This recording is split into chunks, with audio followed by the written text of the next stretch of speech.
Hello, my people. We are here ahead of week 7. No surprise. This game is not going to being very high scoring. Those divisional matchups never are. Also doesn't help that it's a Thursday. Thank you all for joining. As always, Jason Draven here to help answer any questions you may have. But like I said, it's a divisional matchup tonight. TNF, you're watching on Amazon Prime. Congrats. Not a sponsor. But the Bengals take on the Steelers. Woof. Not something you're looking forward to in any kind of format. It is ugly. They currently only have the line at 42.5. I'm surprised it is not lower, honestly. But I'm hoping that Joe Flacco being there will assist in boosting up the numbers just a little bit.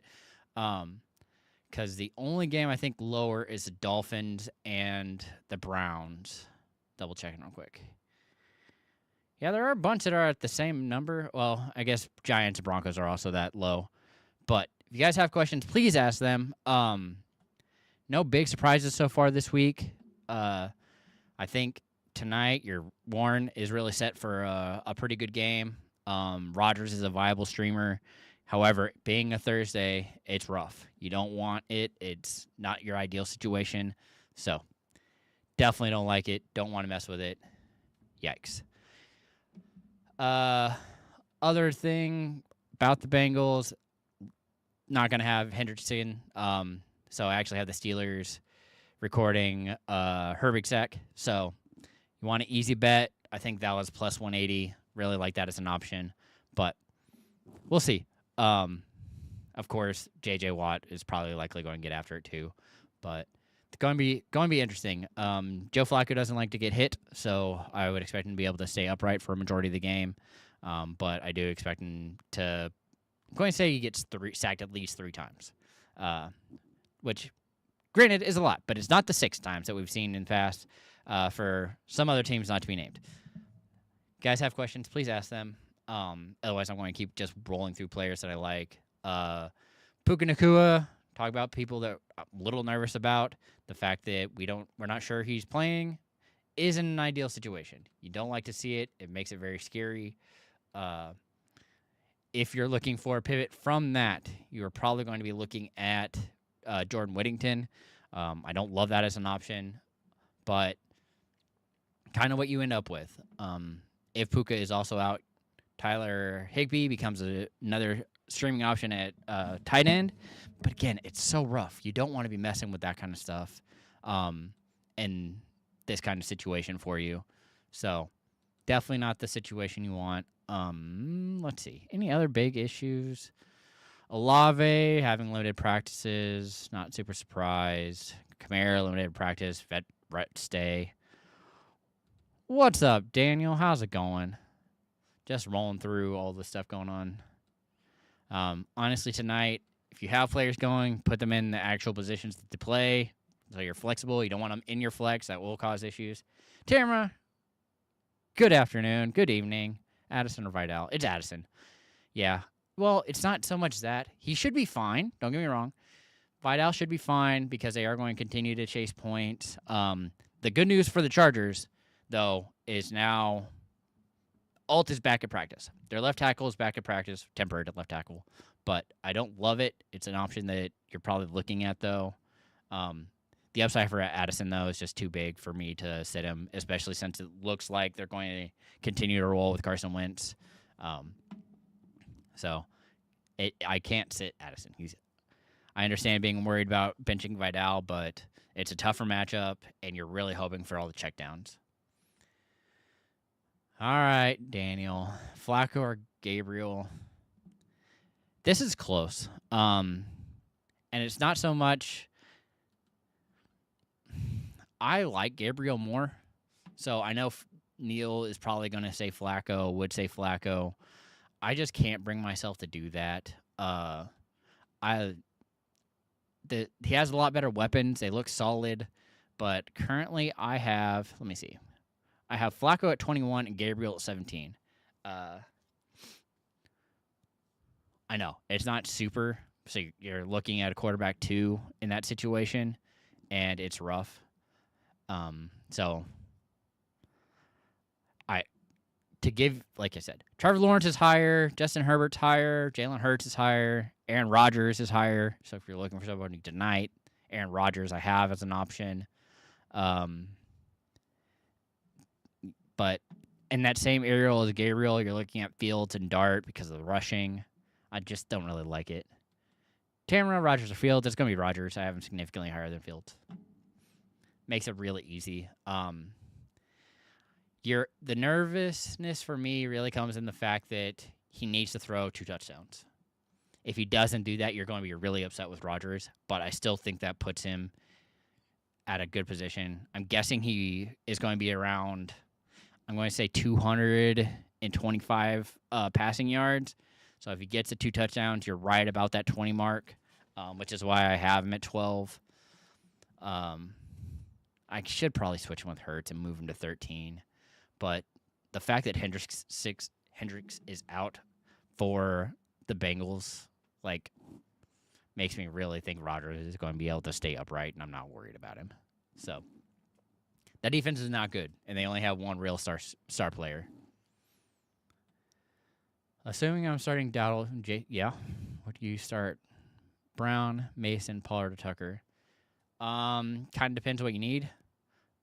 If you're going for upside, I'm going to play Tucker. If you want the floor, I'm playing Mason. I talked about Darnold. That's not the. I keep going back. Talking about Wentz. Jeez. The reason I don't have Wentz higher is because of the fact that I think Mason scores a couple. And so I have Wentz right next to Penix, which is just above Flacco. So you're in that area. But with Myers potentially out, Brock, Bowers likely out, Tucker becomes very interesting just because of a volume play. And kind of the area you can beat the Chiefs is with distance. So kind of willing to roll with that. But it's definitely not the ideal situation that you're hoping for. All right. Trav Wade, what's up? Asked earlier about flexing Sheed and Brown.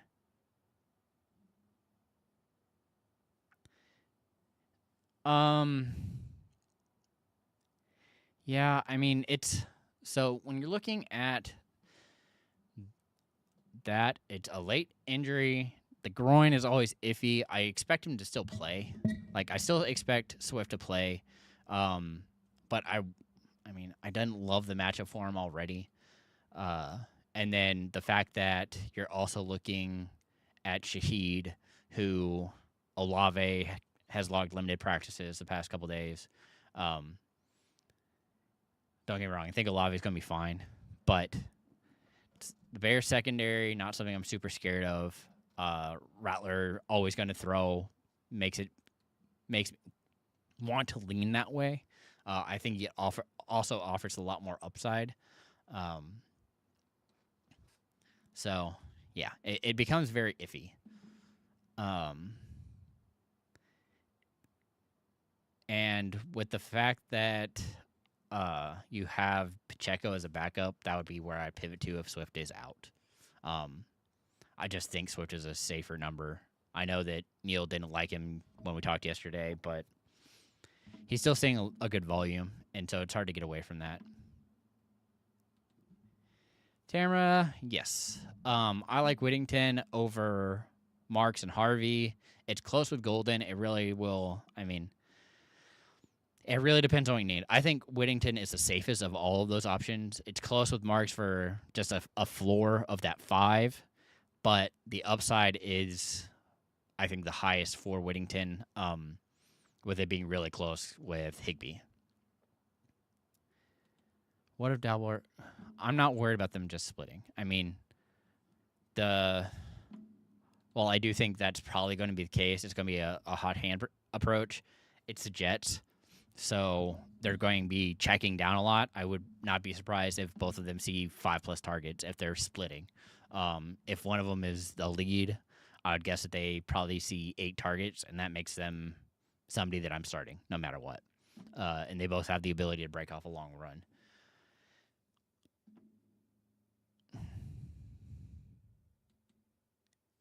Am I starting Brown? Yeah. Let's see. Situations where I would start Brown. PPR would be the main contributor to that. If I have Pollard, I'm going to start Brown. If I have Harvey or Henderson, I'm going to play Brown over them. I guess I could just go to my rankings and actually see where I have. So currently I have Brown at I have Brown at 23. In PPR. I have him ahead of Walker. I have him ahead of Montgomery. I have him ahead of Stevenson. Both Cardinals running backs. And honestly, he is right next to Vidal. I moved Mason back up, so that also kind of helps him because he would have been ahead of Mason, but the fact that Carter went to a DNP today makes me think that they might have the chance to run on the Eagles again, and if that's the case, he could also jump over Swift if you don't have any good backup options. I would play Brown over Swift, but like even if you have like a Pacheco, I'd be willing to do that. Chad, sit one. Standard T, Nico, Rice, or Pickens. Of them, because it's standard, I'm going to probably sit Higgins. Higgins really gets a boost because it's in PPR. So Nico has the ability for the big play, and it's a good matchup for him. Rice, you're going to see a good volume and a great matchup for him. That's an area that you can really exploit because the Raiders like to play a lot of zone, and that's an area that, of course, Mahomes really gets a lot of a boost.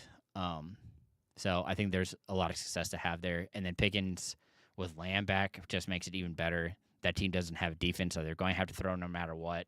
And while Lamb is going to be without any restrictions, I just don't see a way that you don't trust him to play. Like, you have to play him with how well he's played this year. I know it's been mostly without CeeDee Lamb, but even then, you have to roll with it. All right, Tamara. Tua, Lawrence, or Purdy if he plays. It would be Purdy no matter what if he goes, but I'm highly unlikely that he plays, so I'm going to go Trevor Lawrence. He's a player that I have significantly higher. I like the talent, and so I'm very curious to see how that ends up working out. Speaking of, I just remembered I don't have Lamb in my... I have him at 21, so I need to move him up and switch him with Pickens. So I'm guessing that I'll move Pickens to wide receiver 2 with that. Yeah, I'm still going to play him over... Like, he's going to play over Olave. He's playing over Tet. He's playing over Worthy. I mean, that's pretty close, though. He's just behind Pittman. Cut one. Wandale, Slayton, Ridley. It's either Slayton or Ridley. Ridley hasn't done a whole lot, but Slayton has the upside potential, specifically in this kind of a matchup. So, why don't I have him on? Am I not in the right? I don't even have him ranked for some reason. Let me get him back in here. Weird. Yeah, I still have him as questionable, but I'm going to throw him back in there just because he does understand the playbook a little better. I'm curious to see how that ends up breaking down for him in a game that I would expect the... Let me see. I think the Giants, and I said that was a 40.5-point game. Yeah. So it becomes interesting because we're not sure. I'm not sure who Surtain's going to cover. I would assume that it would be Wandale. But if that's the case, Slayton becomes the option that you want to roll with. But he's also dealing with injury, which you don't like, which makes me really want to lean with Ridley because I'm just terrified of that entire team.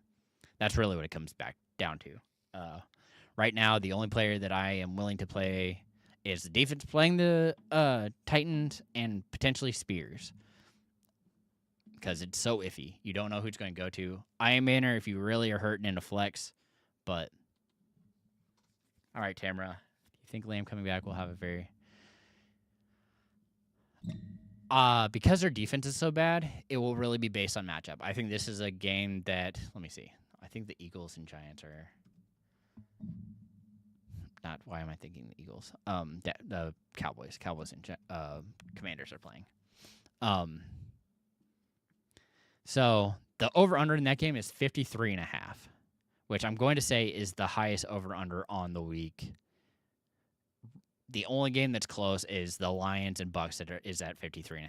Like all the other games, the closest one's 48.5 outside of that. That's a pretty big jump. So you're assuming that both teams are roughly going to score 27 plus points.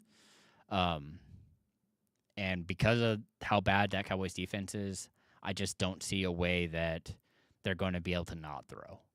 And the way they've been using Pickens is his speed and ability to do jump balls the way it should be. So I think it's going to hurt him a little bit, but it really only moves him down to a middle of the road wide receiver 2. Where do I have the Panthers this week? That's a good question. Let me pull up rankings. Defensive rankings. I currently have the Panthers at I have them at 12, so they're barely in the top 12. Right behind the Bears. Barely ahead of the Dolphins.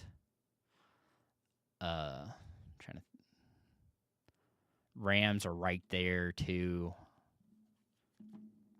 So you're in that iffy area. I like my top 8 a lot more where you're looking at Eagles, Browns, Seahawks, Packers, Steelers, Chiefs, Patriots, and Broncos.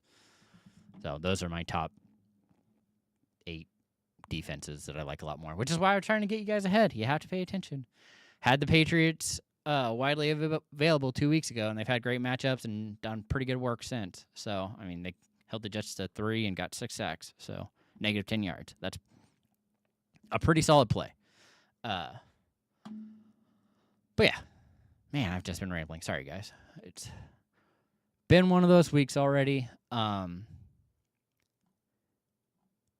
Outside of that, I'm trying to think if there's anything that I just really don't like.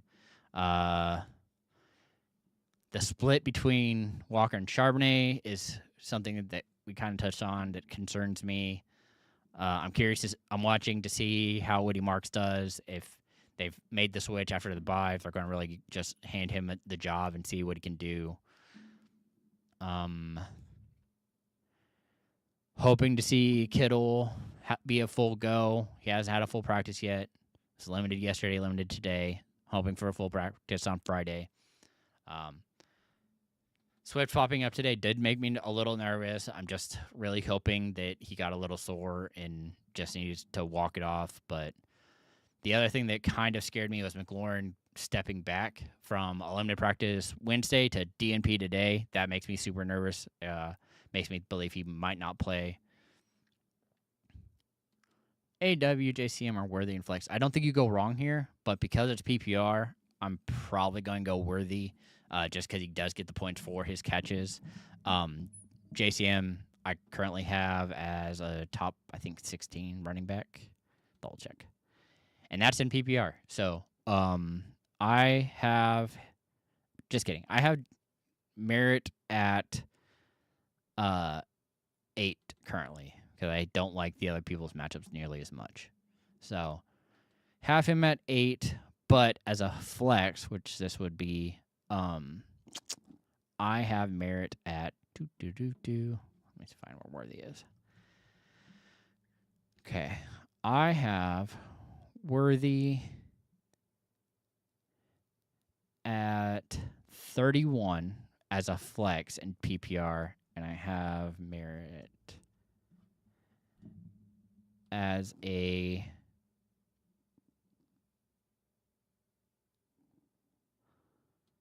I guess they're actually pretty close. I didn't realize that. 34. So they're separated by 4 spots.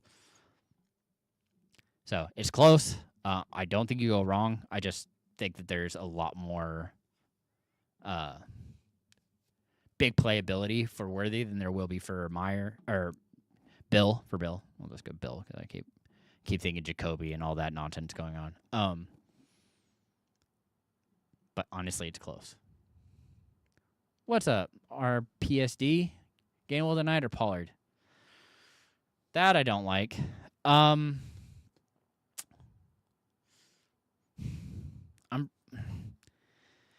you go to the waiver wire instead? Given those 2 options, I'm probably going to go Gainwell and just hope that he scores, but it's really scary that those are the options this week.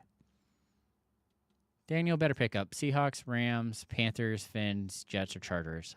If you're looking at this week, pretty sure I have Seattle the highest. Yeah, I have Seattle right now at 6.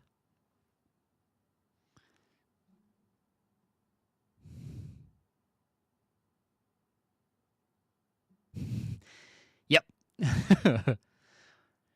You nailed it, Daniel. So,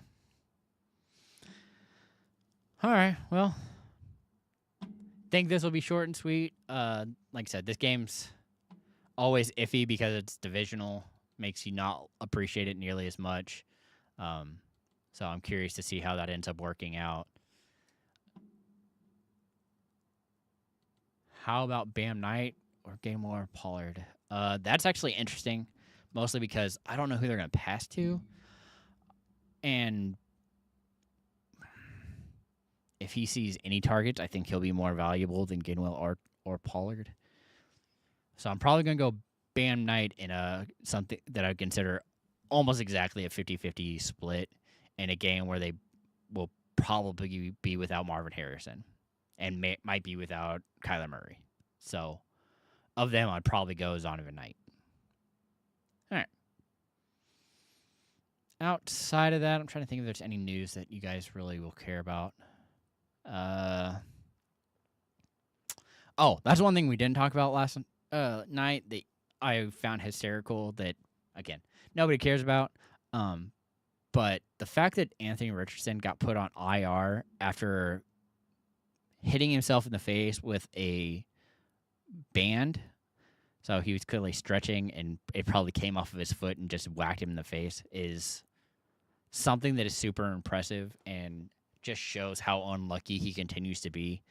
On that same note, the fact that Josh Downs got a concussion somewhere between a game and practice is also crazy to me. But he's not practicing. Ashton Doolin isn't practicing, which means you're probably going to see a lot of Pittman. If that's going to be the case, a lot of Pittman, a lot of Warren. I would expect Warren to have more upside. You're welcome, Daniel. And then at the same note, you're looking at, if you're looking for a potential streamer, Josh Reynolds had a limited practice. It's still something you want to watch. Tamara, if McLaurin doesn't play, Higbee or Hollywood in the flex. That becomes interesting. In PPR, I'd probably go Higbee. If it's standard, I'm probably, God, it's close. I still think I'd go Higbee as the option due to the fact that Brown will likely only come out on 3 wide receiver sets. And even then, it's going to be iffy. I'm curious to see if they end up using Thornton more than Brown because of the fact that it will be such a limited spot. And if that's the case and they're splitting, it makes it even more of an issue where Brown is not playing the slot or snaps that you want him to have any kind of success. And at that point, why are you even playing him? Unless it's a game that's high scoring, which unfortunately is not this game. Chiefs are favored by 10.5, and the over/under has steadily been dropping. So I'm nervous about that because if that's the case, currently, well, I guess that was technically yesterday. It was at 46.5. And the Chiefs are favored by 10.5 points. That means that they are 27-20. They're winning by a touchdown at least and a field goal. I'd guess, that's insane. So it'd be 30. No. 23 is half. You drop 3 more, you're at 20. Yeah, that's still, you're close. I'm guessing they probably have them at 17 and 27. That gets you to, 44? That's close enough. Yeah, that's not an ideal situation for the score. You want that to be higher, and you want them to be not favored by 10 points. You want them to be favored by, 3. And it to be that 46.5 at 3, that'd be something I'd be willing to look at. So, all right, I'm going to get out of here. I hope you all enjoy a Thursday night football. However, if you're not going to watch Thursday night football, Amazing Race is on tonight. Should have the new episode, and then after that, the Grey's Anatomy's also their new episode's on. Following that, that's probably where I'm going to end up being because I'll just watch this game and fast forward because I don't think there's going to be a whole lot going on. Hopefully, I get that wrong. I would love to have a good game to see, but until that happens, I'm not going to worry too much about this game. So. Anyway, hope you all have a good week. Betting show tomorrow, locked in. Here, I'll do this. So, we are here. Tomorrow, we have the betting show. Then Sunday, I'm back again doing start sit for an hour. That'll be for the main slate of games. I'm not getting up to watch the London game. Not going to happen. That's not true. I will be up to watch it. I'm not going to be answering questions ahead of that here. But then Monday, guess what? We have another doubleheader game. So while Mike and I are doing the wire, there'll be football on, and then back again Wednesday with Neil to give you all the nonsense that we picked up over the week and anything else going on. You're welcome, Tamara. Oh, Daniel, you got so close. Last one, PPR picked up Ert because I got out of bid on Fannin. But would you try for M. Taylor? Yeah, I would. Because I don't know who else they're going to throw to. I'm hoping that last week was really a fluke. And if Josh Rollinson isn't there, I think the opportunities should be there for Taylor. Because I honestly don't know who else they're going to go to. Breece Hall. Yeah, it's brutal out there. So, not looking forward to it. But, okay, I'm going to get out of here. I hope you all have a good week. Enjoy this game and enjoy the weekend. I'll be excited to see you all on Sunday. And remember, as always, to keep up the nonsense. See you guys.